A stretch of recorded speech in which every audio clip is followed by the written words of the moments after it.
Assalomu alaykum. Ismim Hasanov Doston. TSP korxonasida 2,5 yildan beri ishlab kelaman. Ish faoliyatimni yarim tayyor mahsulot kesuvchi stanokda operator sifatida boshlaganman.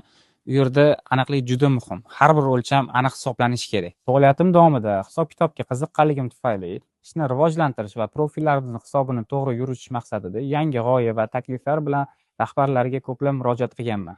Bu takliflarimni amalda sinab ko'rish uchun korxona menga sinov muddati berdi. Shu davr ichida mas'uliyat va aniqlik bilan ishlashga harakat qildim. Sinovdan muvaffaqiyatli o'tganimdan so'ng faoliyatimni ofisda davom ettiryapman. Hozirgi vazifam ombordagi profillarni qoldig'ini hisoblash, ishlab chiqarilayotgan mahsulotlarning zaxirasi va mijozlarga yuklanayotgan profillarning hisob-kitobini yuritish. Bu yerda eng muhim narsa tartib va nazorat. Har bir profil qayerga ketdi, qancha ishlab chiqarildi, hammasi hisoblanishi kerak. TSP korxonasida har bir xodimga imkoniyat beriladi. Agar harakat qilsangiz, o'sish uchun sharoit bor. Biz ishlab chiqarayotgan har bir profil ortida mehnat va mas'uliyat bor. Shuning uchun mijozlarimizga sifatli mahsulot yetib borishiga ishonchimiz komil. To'ronstal profil, sifat va tartib muhim bo'lgan korxona. Ishlab chiqarish jarayonlari qiziq bo'lsa, bizga obuna bo'lishni unutmang.